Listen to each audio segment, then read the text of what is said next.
Hello मेरे प्यारे दोस्तों, कैसे हैं आप सभी। स्वागत है आप सभी का आपके गुरुजी चैनल एसपी झा चैनल पे।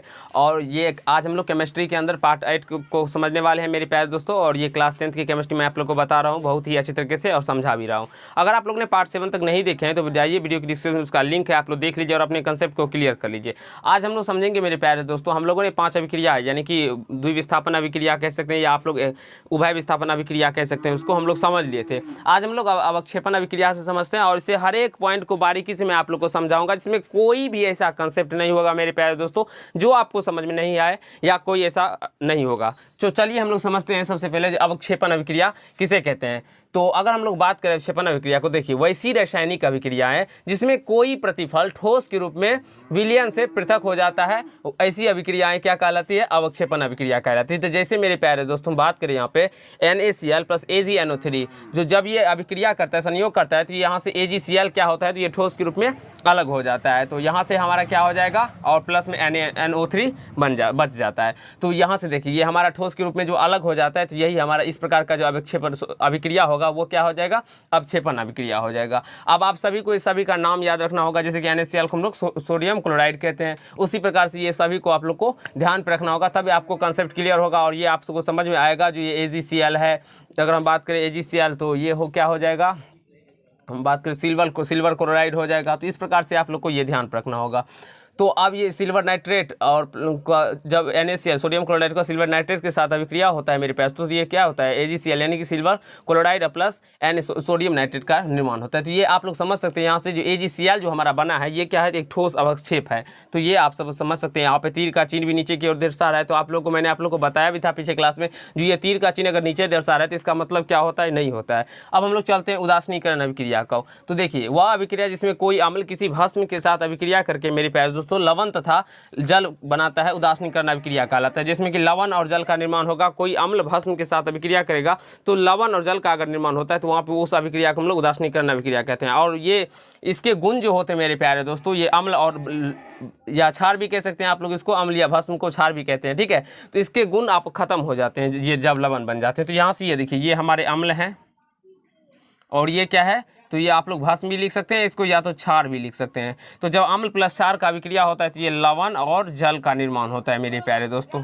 तो आशा है आप लोग को समझ में आया होगा। तो यहाँ पे HCl क्या, हाइड्रोक्लोरिक अम्ल, NaH क्या होता है, सोडियम हाइड्रोक्साइड होता है। तो जब इस दोनों को मिलाते हैं तो ये NaCl क्या होता है, NaCl यानी कि सोडियम क्लोराइड और जल का निर्माण होता है। उसी प्रकार से H2SO4 सल्फ्यूरिक अम्ल KO2KOH यानी कि ये तो संतुलित करने के लिए यहाँ पे 2 लगाया गया है मेरे प्यारे दोस्तों। तो KOH का क्या होता है, पोटेशियम हाइड्रोक्साइड। तो जब ये मिल के क्या होता है K2SO4 और यहाँ से H2O बनता है, तो ये क्या हो जाएगा, हमारा लवण है और ये क्या, जल का निर्माण होता है। तो आशा है आप समझ गए होंगे, जो अम्ल और क्षार का अभिक्रिया होता है तो लवण और जल बनता है, वही हमारा क्या कहलाता है, उदासीनीकरण अभिक्रिया कहलाता है। अब हम लोग समझने वाले प्रकाश रासायनिक अभिक्रिया, फोटोकेमिकल रिएक्शंस। देखिए वैसी रासायनिक अभिक्रिया जो सूर्य के प्रकाश की उपस्थिति में होता है उसे हम लोग प्रकाश रासायनिक अभिक्रिया कहते हैं, ठीक है। इससे पहले मैंने आप लोग को बताया भी था थोड़ा बहुत, तो यहाँ पे आप लोग क्लियर होगा। अब देखिए अब H2 को अगर Cl2 के साथ प्रकाश, देखिए H2 और Cl2 मेरे प्यारे दोस्तों अगर हाइड्रोजन और क्लोरीन एक साथ अंधेरे में रहेगा तो ये आपस में संयोग नहीं करेगा, लेकिन जब इसको सूर्य के प्रकाश की उपस्थिति में आप लोग इसको रखिएगा तो ये संयोग करके हाइड्रोक्लोरिक अम्ल बना लेगा, ठीक है। उसी प्रकार से यहाँ देखिए कार्बन डाइऑक्साइड को जब जल के साथ अभिक्रिया कराइएगा सूर्य के प्रकाश में तो ये क्या बनाएगा, ग्लूकोज प्लस जल ऑक्सीजन का निर्माण करेगा, C6H12O6। ये ग्लूकोज का अनुसूत्र होता है, आप लोग को याद रखना होगा। इसके नीचे में आप लोग लिख लीजिएगा ग्लूकोज, ठीक है। इसके नीचे में आप लोग लिख लीजिएगा, हमारे पास यहाँ पे स्पेस नहीं है इसलिए हम लोग यहाँ पे छोड़ देते हैं, ठीक है। इसके नीचे में आप लोग को ग्लूकोज लिख लेना है। ये क्या होता है, ये प्रकाश संश्लेषण की क्रिया के दौरान भी उत्पन्न होता है मेरे प्यारे दोस्तों, ठीक है। प्रकाश संश्लेषण क्रिया के दौरान पूछा भी जाता है जो क्या उत्पन्न होता है, तो ग्लूकोज उत्पन्न होता है, C6H12O6। अब यहाँ से देखिए कार्बन डाइऑक्साइड को जल के साथ अभिक्रिया कराएंगे तो ये क्या हो, सूर्य के प्रकाश की उपस्थिति में तो ये ग्लूकोज तथा जल का ऑक्सीजन का निर्माण करेगा। अब यहाँ से देखिए AgCl को जब आप लोग सूर्य के प्रकाश में रखेंगे तो ये क्या है, Ag और Cl अलग अलग हो जाएगा। तो आशा यहाँ समझ में आ गया होगा जो प्रकाश रासायनिक अभिक्रिया क्या होता है, नहीं होता है। अब हम लोग समझने वाले हैं ऑक्सीकरण अवकरण अभिक्रिया को। ऑक्सीकरण अवकरण अभिक्रिया को आप लोग कह सकते हैं ऑक्सीडेशन एंड रिडक्शन रिएक्शंस को, या इस दोनों को हम लोग एक प्रकार रेडॉक्स अभिक्रिया भी कह सकते हैं। जैसे पहले समझते हैं बारीकी से ऑक्सीकरण अभिक्रिया क्या होता है। तो ऑक्सीकरण वैसी रासायनिक अभिक्रिया है जिसमें किसी तत्व या यौगिक से ऑक्सीजन का संयोग, देखिए किसी तत्व, ये क्या है मेरे पास तो तत्व है, इसमें ऑक्सीजन का जो संयोग हुआ है तो ये क्या बन गया है, कार्बन डाइऑक्साइड बन गया। तो देखिए यहाँ पे लिखा है किसी तत्व या यौगिक से ऑक्सीजन का संयोग या किसी यौगिक से हाइड्रोजन का निष्कासन होता है, ऑक्सीकरण अभिक्रिया कहलाता है। तो यहाँ पे कार्बन जो हो गया इसका क्या हुआ है मेरे प्यारे दोस्तों, तो ऑक्सीकरण हुआ है, क्योंकि इसमें ऑक्सीजन जुटा है ना, तो यहाँ पे कार्बन का ऑक्सीकरण हुआ है। यहाँ पे भी, यहाँ पे सल्फर यानी कि गंधक का क्या हुआ है, ऑक्सीकरण हुआ है, O2 जुटा है, ऑक्सीजन जुटा है। तो यहाँ पे लिखा है ना किसी तत्व या यौगिक में ऑक्सीजन का संयोग, संयोग यानी जुड़ना, तो ये क्या हो जाएगा, ऑक्सीकरण। या क्या कहा गया, या किसी यौगिक से हाइड्रोजन का निष्कासन। यहाँ पे देखेंगे HCl क्या है, हाइड्रोक्लोरिक अम्ल है। तो यहाँ से इसमें क्या हुआ, यहाँ पे देख सकते हैं Cl2 से यहाँ पे भी हाइड्रोजन, क्लोरीन से अलग हुआ है ना हाइड्रोजन का निष्कासन हुआ है ना। यहाँ पे देखिए यहाँ पे भी हाइड्रोजन नहीं है और यहाँ पे भी हाइड्रोजन नहीं है बाबू, हाइड्रोजन का निष्कासन हुआ है ना। तो हाइड्रोजन का जब भी निष्कासन हुआ तो ये क्या हो जाएगा, HCl का क्या हुआ है, ऑक्सीकरण हुआ है। यहाँ पर भी समझ में आ गया।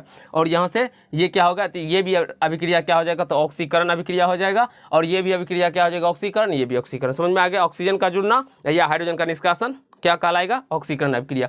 अब अवकरण अभिक्रिया समझिए, ये बिल्कुल ऑक्सीकरण का उल्टा होता है। इसमें क्या होता है, तो हाइड्रोजन जुड़ती है, यानी कि अवकरण वैसी रासायनिक अभिक्रिया है जिसमें किसी तत्व या यौगिक के साथ हाइड्रोजन का संयोग होता है। जैसे कि हम लोग बात करते हैं मेरे प्यारे दोस्तों, ऑक्सीजन के साथ अगर हाइड्रोजन को जुड़ते हैं तो ये क्या बनता है, जल बनता है ना। तो ये क्या हो जाएगा यहाँ पे, तो ये हमारा अवकरण हो जाएगा, अवकरण हो जाएगा, ठीक है। उसी प्रकार से H2+Cl2 यानी कि क्लोरीन के साथ हाइड्रोजन का जुड़ रहा है, हाइड्रोक्लोरिक अम्ल बन रहा है। तो यहाँ पे क्या हो गया, यहाँ पे भी ये अवकरण अभिक्रिया है। अब यहाँ पे देखिए, या किसी यौगिक से ऑक्सीजन का निष्कासन होता है, तो ये भी क्या होगा, किसी यौगिक से ऑक्सीजन का निष्कासन होता है तो उस कंडीशन में भी वो अवकरण अभिक्रिया होगा। जहाँ से यहाँ पे बात करें क्यूप्रस ऑक्साइड से ऑक्सीजन का क्या हो रहा है, यहाँ से निष्कासन हो रहा है ना, यहाँ पे केवल कॉपर बच रहा है ना, क्योंकि क्यूप्रस ऑक्साइड के साथ जब हम लोग हाइड्रोजन गैस को मिलाते हैं तो कॉपर प्लस जल बनता है। तो यहाँ पे देखिए क्यूप्रस ऑक्साइड से जल का O का यानी ऑक्सीजन का हट रहा है ना, ऑक्सीजन का निष्कासन हो रहा है ना, तो ये क्या हो जाएगा, तो ये अवकरण अभिक्रिया हो जाएगा। समझ में आ रहा है बाबू। तो इस प्रकार की अभिक्रिया हमारे ऑक्सीकरण अभिक्रिया और इस प्रकार की अभिक्रिया अवकरण अभिक्रिया कहलाएंगे। तो आशा है ये दोनों क्लियर हुआ होगा आप लोगों को। अब हम लोग रेडॉक्स अभिक्रिया को समझते हैं। तो वैसी रासायनिक अभिक्रिया, रेडॉक्स अभिक्रिया वैसी रासायनिक अभिक्रिया होती है मेरे प्यारे दोस्तों, जिसमें ऑक्सीकरण तथा अवकरण दोनों साथ साथ होती है। तो चलिए हम लोग समझ लेते हैं, जो वैसी रासायनिक अभिक्रिया है जिसमें ऑक्सीकरण एवं अवकरण अभिक्रियाएं दोनों साथ साथ होती है, रेडॉक्स अभिक्रिया कहलाती है। जैसे हम लोग यहाँ पे क्यूप्रस ऑक्साइड और हाइड्रोजन को लिए हैं, यहाँ पे समझने का आप लोग प्रयास कीजिएगा। तो यहाँ से देखिए ऑक्सीजन का क्या हो रहा है, यहाँ पे कॉपर के साथ निष्कासन हो रहा है ना बाबू। तो जब ऑक्सीजन का कॉपर के साथ क्या होगा, निष्कासन होगा, तो ये अवकरण अभिक्रिया होगा, हो गया ना अवकरण अभिक्रिया। यहाँ पे बताया ना ऑक्सीजन के कॉपर का क्यूप्रस ऑक्साइड से यहाँ पे देखिए कॉपर का ऑक्सीजन का निष्कासन हो गया ना, तो ये अवकरण अभिक्रिया था ना, तो यहाँ का मतलब ये अवकरण अभिक्रिया हो गया। अब हम अब दिखाते हैं आप लोग को। अब यहाँ पे हाइड्रोजन है, अब यहाँ पे देखिए ऑक्सीजन जुट गया ना, तो देखिए यहाँ पे अगर हम बात करें इसमें किसी, यहाँ देखिए किसी तत्व या यौगिक से ऑक्सीजन का संयोग, यानी किसी तत्व या यौगिक में अगर ऑक्सीजन जुड़ता है तो वो ऑक्सीकरण अभिक्रिया कहलाता है। तो यहाँ पे हाइड्रोजन में ऑक्सीजन जुटा है ना, तो ये ऑक्सीकरण अभिक्रिया कहलाएगा। ये नीचे में आप लोग को दिखाई नहीं पड़ रहा होगा मेरे प्यारे दोस्तों, ये ऑक्सीकरण अभिक्रिया है, ठीक है। और यहाँ पे ऑक्सीजन का संयोग लिखा गया, तो आशा है ये, और यहाँ से क्या हुआ, ऑक्सीजन का निष्कासन हुआ है ना बाबू। तो ये क्या है, किस प्रकार का अभिक्रिया है, तो ये एक प्रकार का रेडॉक्स अभिक्रिया है। तो आशा है यहाँ तक रेडॉक्स अभिक्रिया तक आप लोग को क्लियर हुआ होगा, कहीं से कोई दिक्कत या समस्या नहीं हुआ होगा। अगर आप लोग और अच्छे तरीके से समझना चाहते हैं तो एक बार अपने जो आपके भारतीय वन वाला बुक है मेरे पास, उसको एक बार आप लोग रीडिंग कर लीजिए, आप लोग पढ़ लीजिए, तब आपको बिल्कुल ही कंसेप्ट क्लियर हो जाएगा, जिसमें कि उसमें एक दो एग्जाम्पल और लिखा गया है, उसको भी आप लोग समझ लीजिएगा। अगर कहीं प्रॉब्लम है तो आप लोग जरूर कमेंट कीजिएगा। तो नेक्स्ट पार्ट में हम लोग मेरे प्यारे दोस्तों अवकारक और ऑक्सीकारक के बारे में समझेंगे, यानी कि अवकारक क्या होते हैं, अवकारक एजेंट कौन से होते हैं और ऑक्सीकारक एजेंट कौन से होते हैं, उसके बारे में सीखेंगे। उसके बाद आगे के कंसेप्ट को सीखने का प्रयास करेंगे। अगर ये पार्ट आप लोग को अच्छा लगा तो वीडियो को लाइक कर दीजिएगा, कमेंट कीजिएगा, शेयर कीजिएगा, और यदि चैनल पर नहीं तो चैनल को सब्सक्राइब करके बेल आइकन को प्रेस कर लीजिएगा, जिससे मेरे हर एक वीडियो का नोटिफिकेशन आप तक पहुंचता है। तो धन्यवाद दोस्त, आज के पार्ट में इतना ही करेंगे।